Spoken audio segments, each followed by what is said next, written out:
Olá, graça e paz, irmãos. Eu sou o pastor Everson E eu sou a Zuleide.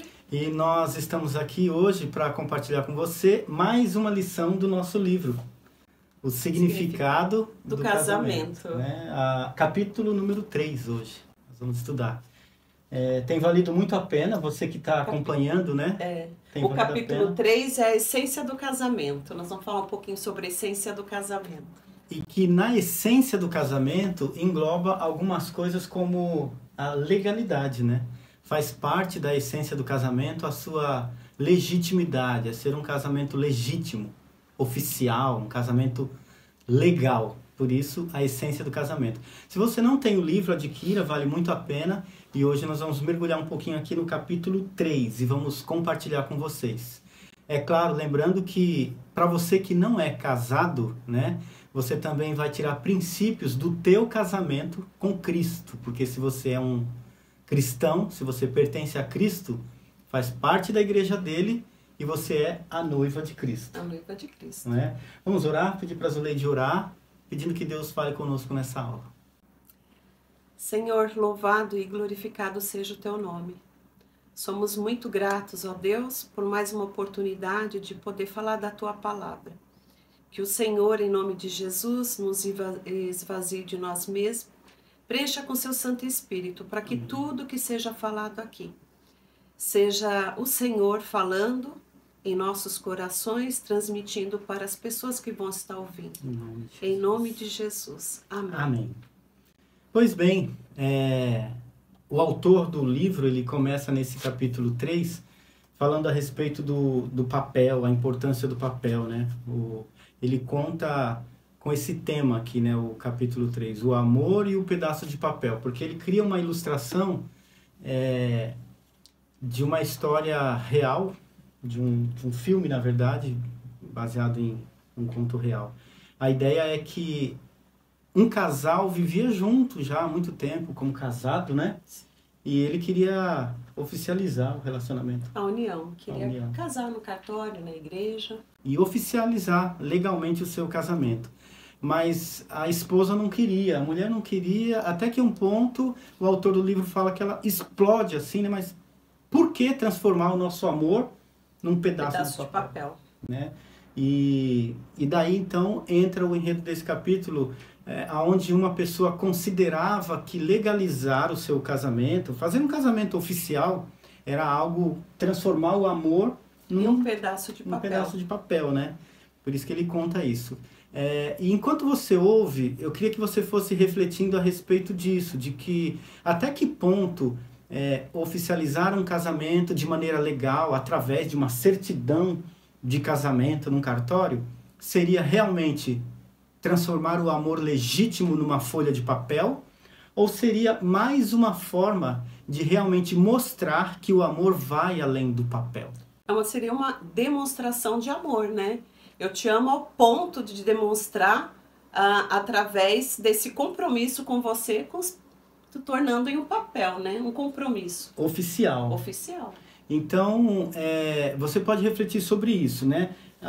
Uma das coisas que ele aborda, aliança de amor diferente de uma relação de consumo. Por quê? O que ele fala basicamente nesse ponto, e nós vamos ver algumas referências bíblicas depois que vai comprovar isso, é que quando o amor fica livre a esse ponto de não ter uma formalidade oficial, a gente pode correr o risco de transformar o relacionamento numa convivência de consumo. Eu não preciso ter um contrato formal contigo, porque na verdade a gente está vivendo aí enquanto tiver bom. Tá bom para você? Tá bom para mim? A gente continua. Não vamos nos amarrar num pedaço de papel para que isso não vire um contrato que vai dar dor de cabeça para a gente depois. Então, se a gente fizer esse contrato, ele já existe, é extraoficial e é um contrato de boca a boca, né? Tá bom para mim, tá bom para você. É um negócio, né? É uma relação enquanto tiver bom. Enquanto tiver bom.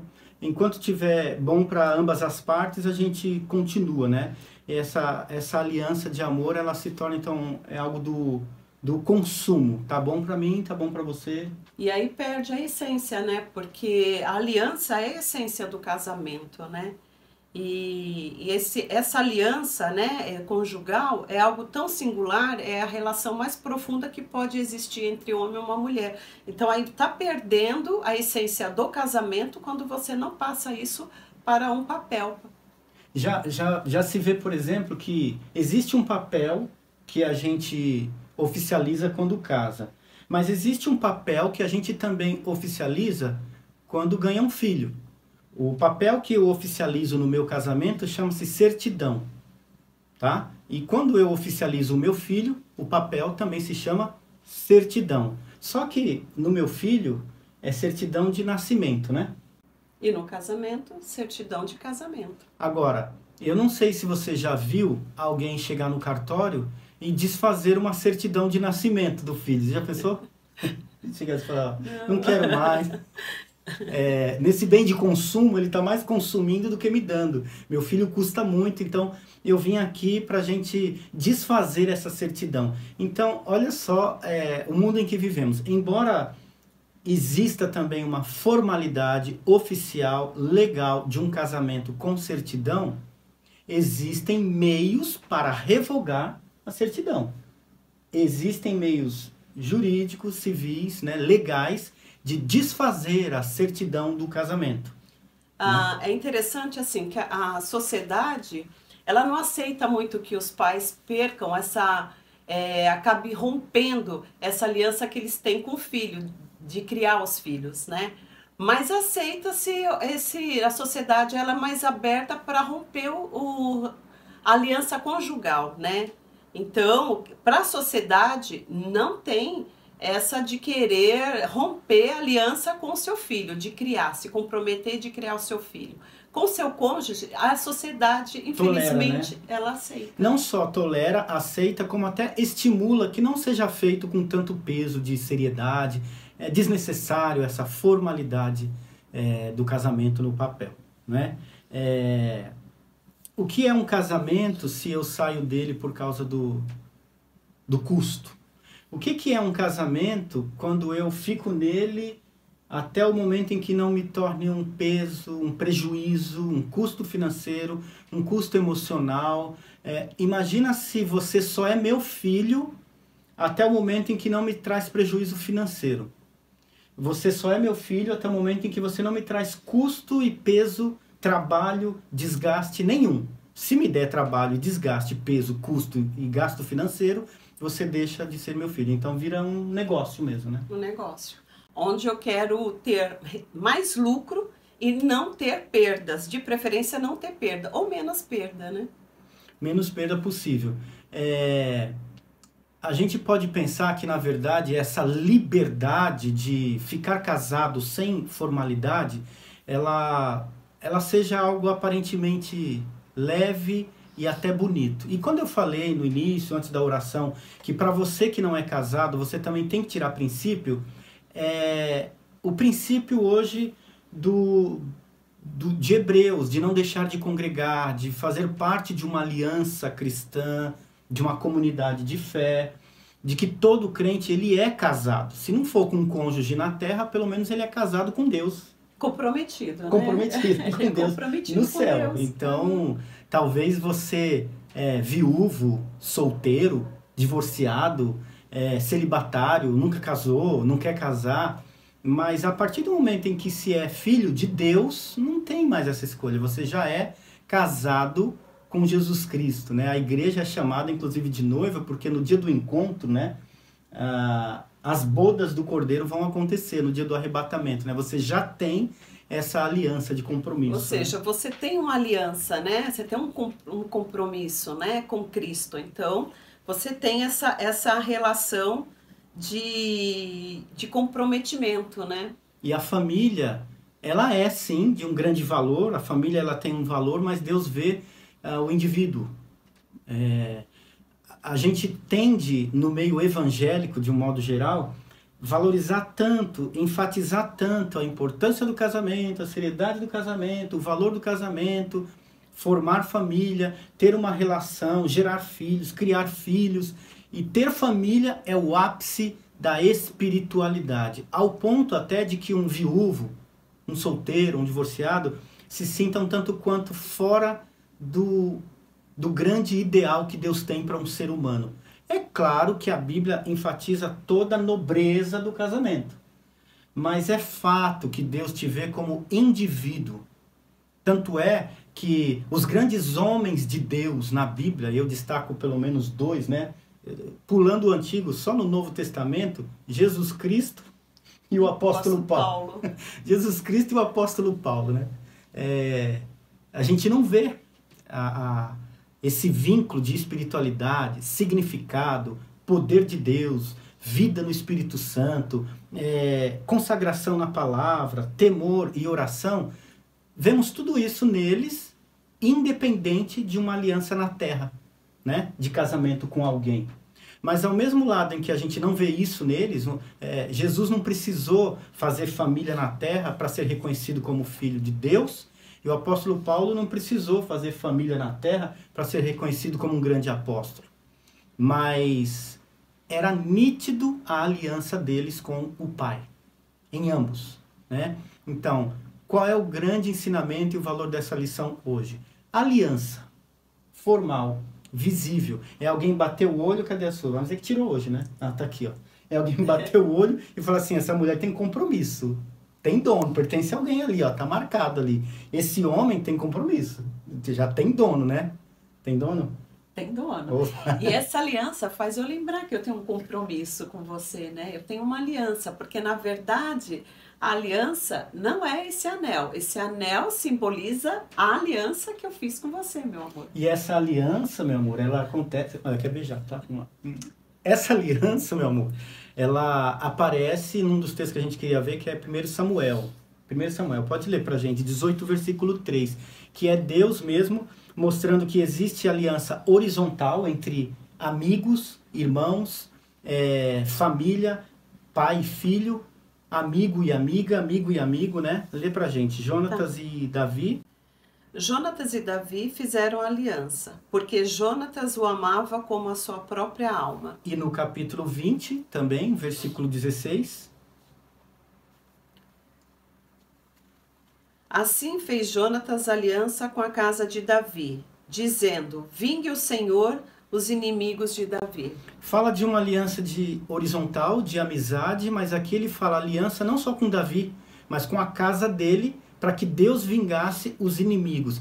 E a gente vê aqui que numa aliança horizontal entre pessoas na terra, ela tem um quesito espiritual também de colocar Deus no meio. A aliança era de Jonatas, não mais com Davi, mas agora ele fala com a casa do Davi e com o povo, né? E com o povo de Davi. Então, uma aliança entre o povo. E um outro texto que eu quero ver também é Gênesis 17, 2, de uma outra aliança que não é mais horizontal. Gênesis 17, 2. Não fala mais agora aqui de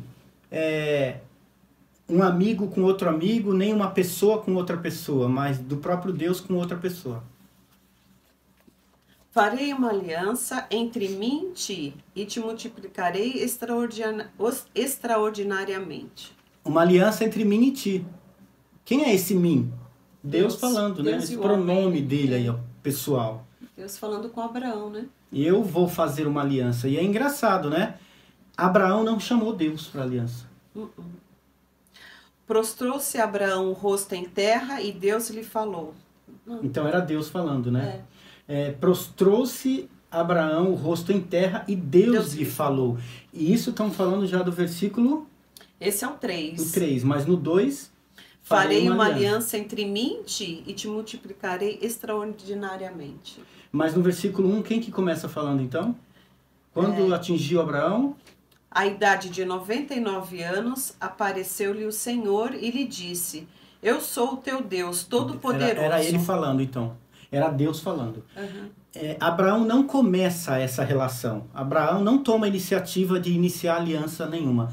A iniciativa de uma aliança partiu de Deus. Partiu de Deus. Partiu de Deus. No próprio casamento, quando um homem se junta também com uma mulher, quando uma mulher se junta com um homem, mesmo que seja um voto meu com o meu cônjuge, Deus está no meio só pelo fato dele ter sido criador. Ele que criou, inventou o casamento. E ele idealizou o casamento. Então, quando eu faço um casamento, Deus está no meio diretamente, né? Ele está diretamente ligado com isso. Então, vimos aqui um pouco da aliança horizontal, amigos, entre povos, e direta, vertical, entre Deus e o homem. O que é horizontal? Lembro que eu me perdia muito com esse negócio de vertical e horizontal. Você sabe se aqui é vertical, é horizontal? Qual que é horizontal? Então ficava assim, qual que é horizontal ou vertical? Horizontal, lembrar a linha do mar, né? A linha do horizonte. Quando você vai olhar o mar, você olha na linha do horizonte. A linha do horizonte do mar, ela não fica em pé. A linha do mar é deitada, né? Você olha lá para o oceano, para o mar, e você vê a linha no fundão horizontal. Então, sempre fácil de gravar. Horizontal é linha deitada, vertical é linha em pé. Ele faz literalmente essa cruz, né? Horizontal, homem e homem, pessoa com pessoa. E Deus. Vertical é Deus, tá? Homem e Deus. Vamos ver uma aliança agora vertical também em Êxodo 19. Êxodo 19. Agora, pois, se diligentemente ouvirdes a minha voz e guardardes a minha aliança, então sereis a minha propriedade pedicular dentre todos... né? Peculiar. Peculiar, ou seja, peculiar. Própria, particular. Uhum. Entre todos os povos, porque toda a terra é minha. Peculiar. O que é peculiar, então? Particular. Vocês serão a minha propriedade particular. Pensa num terreno aí, pensa numa propriedade particular. Só que ele fala uma coisa interessante no final do versículo, que o que era totalmente dele? Dentre todos os povos, porque toda a terra é minha. Então, ele termina falando que o planeta Terra é dele. Uhum. Mas ainda assim ele queria o quê? Um relacionamento. Com quem? Com o homem. Particular. E aqui ele estava falando a respeito de Abraão, quando Deus vai começar a fundação de uma nova nação, que não existia, um país que ainda não existia, né? Que hoje é Israel, né? Mas Deus começa com Abraão a história de uma nação. Começa com o homem. Um homem, ele começa a aliança com uma pessoa que vai gerar família e que vai gerar um país na terra. Israel hoje é um dos 195 países, né? Um dos 195 países que tem no planeta, mas mesmo tendo tanto planeta, tanto país no planeta, Deus fala com um. É como quem diz assim, olha, eu vou conviver com todos, mas vou ter aliança com um. Então, eu tenho aliança com uma pessoa, você tem aliança? Tem um escolhido, né? Tem, no meio de tantas pessoas, né? Eu escolho um para me relacionar. E ela não é boba, né, gente? Olha quem escolheu, né?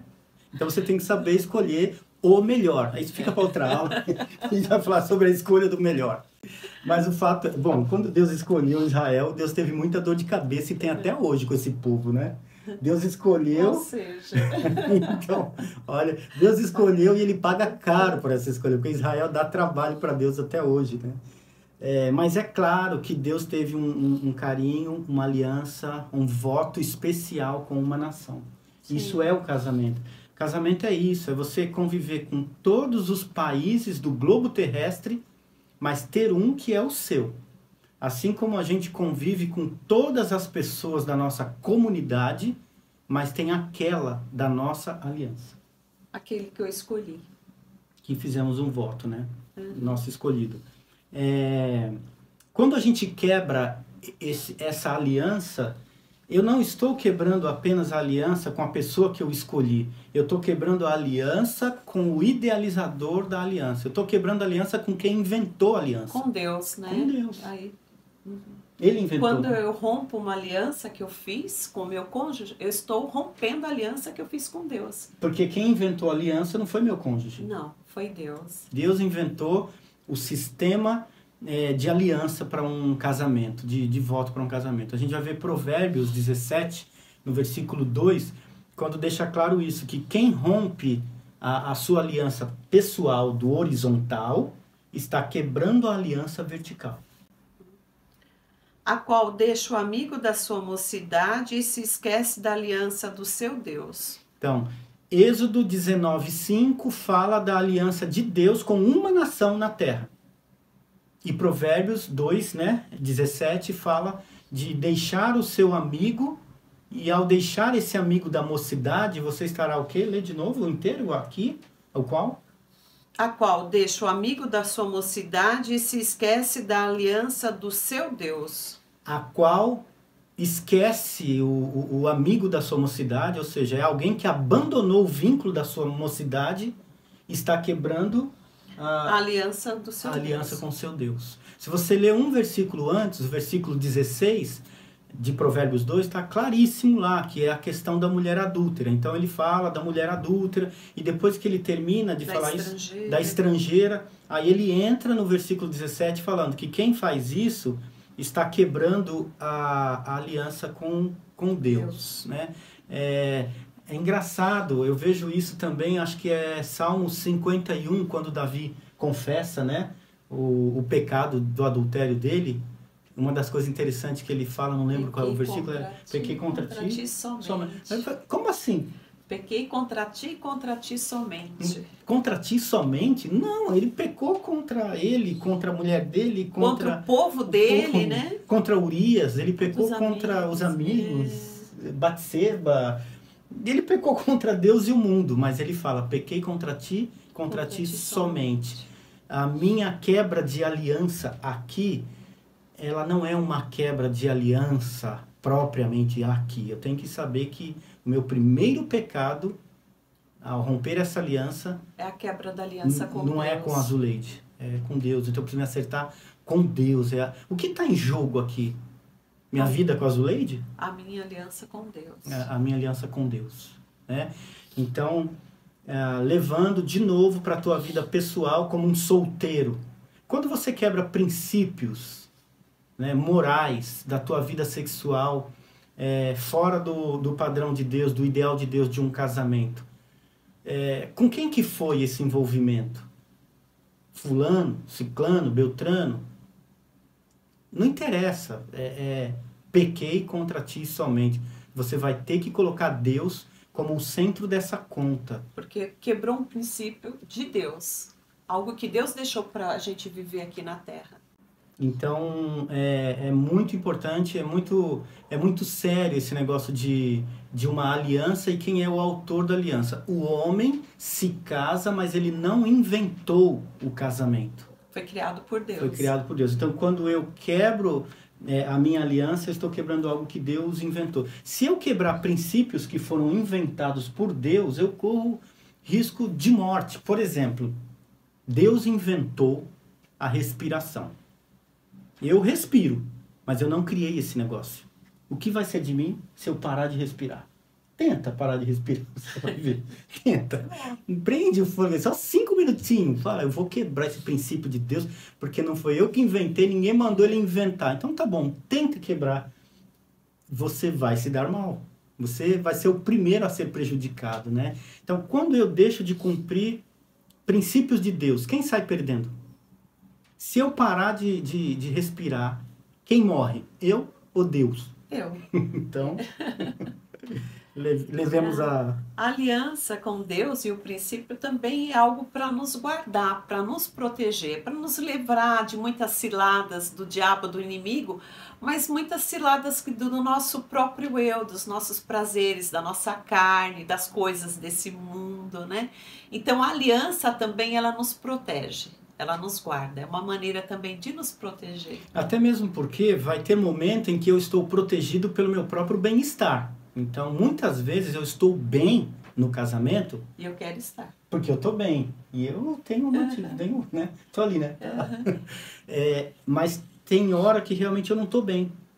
Ou o outro não está bem. E aí o que me mantém e o que me faz desejar estar é a aliança que eu fiz com Deus. Então, sempre eu vou estar animado, sempre o outro vai estar animado, sempre aquele clima gostoso, né, da lua de mel é permanente, é vitalício? Não, não é. Todo dia? Claro que não. Então, muitas vezes eu estou bem porque eu estou bem mesmo, mas outras eu estou bem porque eu tenho um voto. Muitas vezes, ao longo desses 20 anos, né, vamos fazer aí? 20 anos. 20 anos. Muitas vezes eu permaneci porque eu estava afim, animado, querendo, desejando, sonhando, me alegrando. excelente, né? Planejando e almejando, mas muitas vezes foi o voto. O compromisso que eu fiz com Deus, né? A aliança que eu fiz com Deus. A seriedade com Deus do meu voto, né?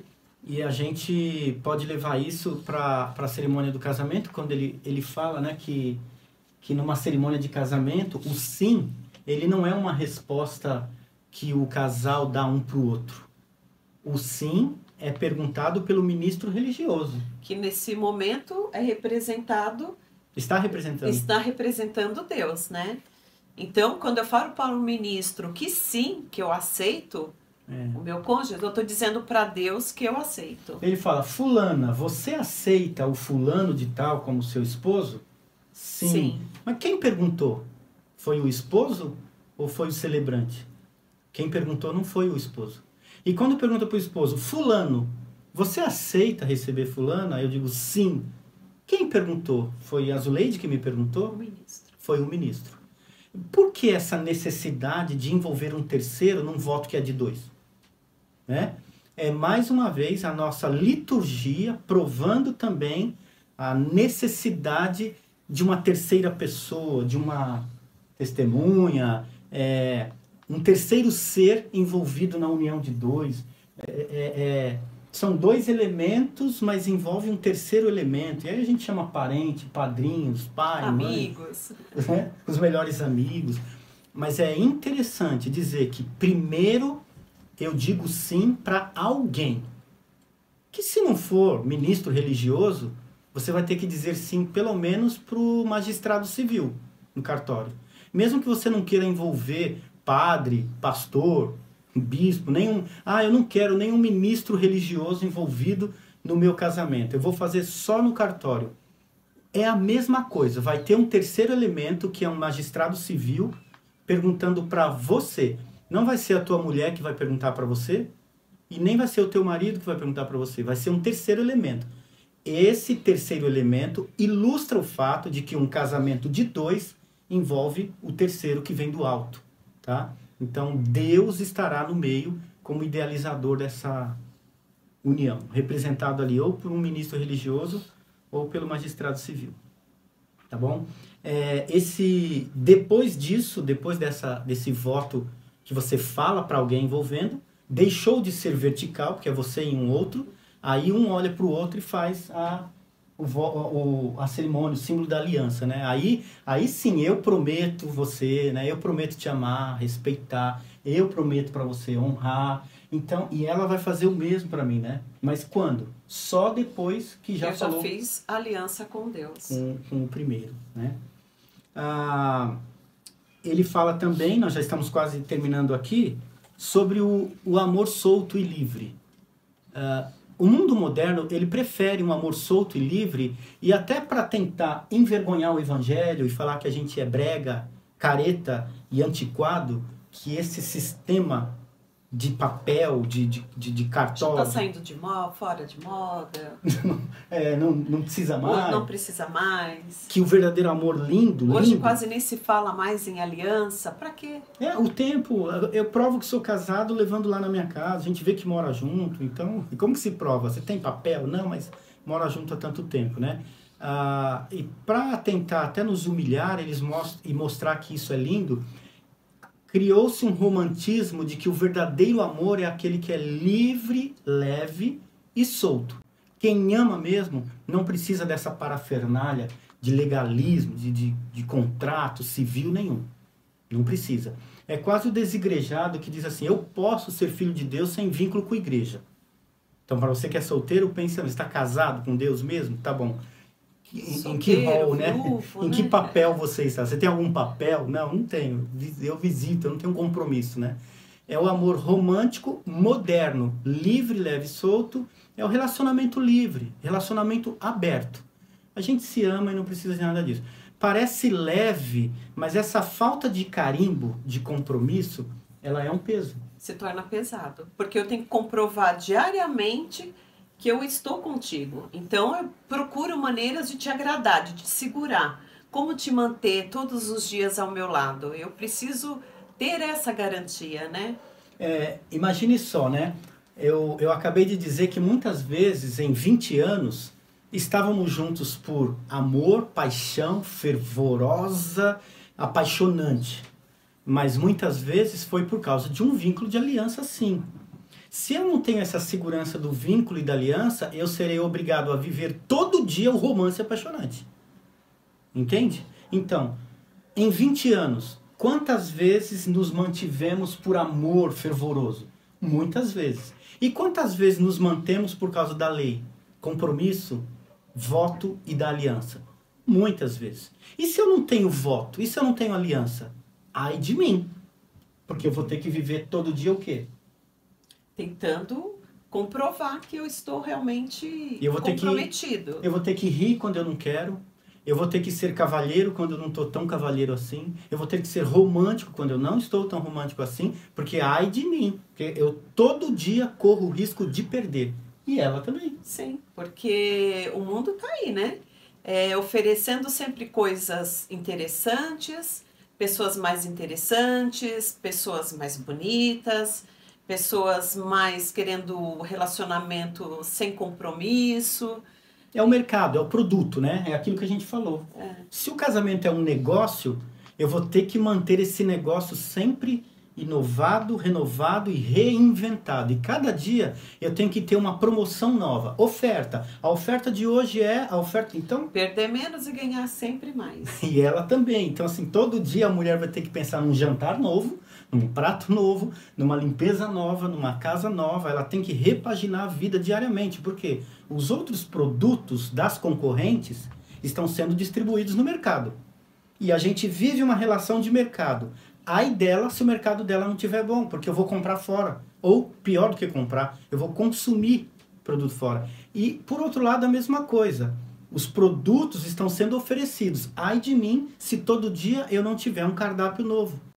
Uma casa nova, um carro novo, uma estrutura nova, uma vida nova para ofertar, um perfume, um buquê de flores todo dia e um vestido novo para dar. Se eu não tiver, é uma relação de produto. O outro mercado está oferecendo mais. O que você tem para me dar? Não tenho, o estoque zerou. Então valeu, a relação acabou. Um relacionamento de negócios é onde eu tenho que ganhar sempre, né? E o relacionamento da aliança é de se doar. É quando eu só me dou, dou. Então, e num negócio não, eu tenho que ganhar cada vez mais e perder no mínimo. É aquele negócio de poder ser quem você é, estar como está, esteja como estiver e tenha o que tiver. Estamos juntos, não porque o produto do mercado está renovado ou porque eu tenho algo novo. Eu só tenho isso e eu sou isso. Então a gente vai se despir, esse sou eu e essa é você. É literalmente Gênesis, né? Uhum. Que é aí, ó, é 2:24. Por isso, deixe o homem, pai e mãe, e se una à sua mulher, tornando-se os dois uma só carne. Ora, um e o outro, o homem e a sua mulher, estavam nus e não se envergonhavam. Estar nu e não se envergonhar. É isso mesmo. A nudez mostra talvez coisas que sejam, em alguns momentos, muito interessantes, atrativas e atraentes. Legal, a nudez mostra. Só que a nudez também mostra marcas, cicatrizes, vergonhas. Revela também a nossa verdadeira identidade. A verdadeira identidade, as verdadeiras doenças, as verdadeiras imperfeições. Então é isso. Mostra o quanto somos pecadores, ainda pecadores. Então essa relação é a que Deus deseja, onde a gente possa realmente, olha, essa é a minha realidade. Estamos nus e não nos envergonhamos. Porque essa nudez aqui, ela é aplicada também de uma forma espiritual. É a nudez da transparência das nossas fraquezas, fragilidades, das nossas limitações, das nossas imperfeições. Isso vai exigir um selo forte como a morte, que é o último versículo que a gente lê para encerrar aqui. Que está em Cantares 8:6. Cantares 8:6. Põe-me como selo sobre o teu coração, como selo sobre o teu braço, porque o amor é forte como a morte, e duro como a sepultura.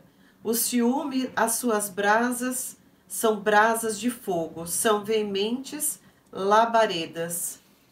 Símbolos que ele pega para ilustrar o casamento, então.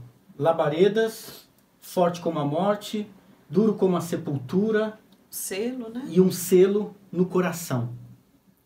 Selo é como se fosse um anel no coração, né? Imagina pegar a aliança de ouro e pendurar ela no coração, como um piercing no coração, né? Para marcar lá dentro, essa é a ideia. Então são figuras que mostram a inviolabilidade. Irreversível, do né? casamento. É algo irreversível, né? Como a sepultura, né? Tirando as raríssimas exceções de milagre da ressurreição, fora isso, a morte é irreversível. Então, ele ilustra o casamento como a morte. É sepultura, é aquilo que não se reverte. Tão forte como a morte. Não dá né? para reverter. Não A dá. dor é irreversível, tá bom? Irreversível. Esses votos é o que vão manter o relacionamento quando você tiver esmorecido, tá? E eu encerro pensando em Romanos 5:8, né? Que fala que Deus prova o seu amor. Seu próprio amor para conosco, sendo nós ainda Pecadores. Deus prova, então o amor de Deus exige prova. Prova inclusive no papel. Eu te pergunto, o amor de Deus ficou só no boca a boca ou está registrado no papel? Está registrado, né? tá. Aonde? Aonde? Na palavra dele. Então, se falar assim, Deus tem uma certidão de casamento conosco, é dessa grossura, ó. Deus tem essa certidão de casamento. Para mim e para você. Deixou tudo aqui registrado na sua palavra. No papel. De forma legal, formal e escrita. Para quem quiser ver, ler e viver. Esse é o desejo dele para mim e para você. Vamos orar? Obrigado, Deus, porque o Senhor não só falou, verbalizou, mas o Senhor também escriturou. O Senhor escreveu, honrou e comprovou. Que cada vez mais o nosso relacionamento com o cônjuge seja também provado, visto, materializado, concretizado de uma forma visível para todos que estiverem à nossa volta. E obrigado por esse amor tão grande por nós, materializado também, praticado também. Faz com que o casamento de cada crente contigo seja vivido desta maneira e te glorifique desta maneira. Em nome de Jesus. Amém. Amém. Deus abençoe.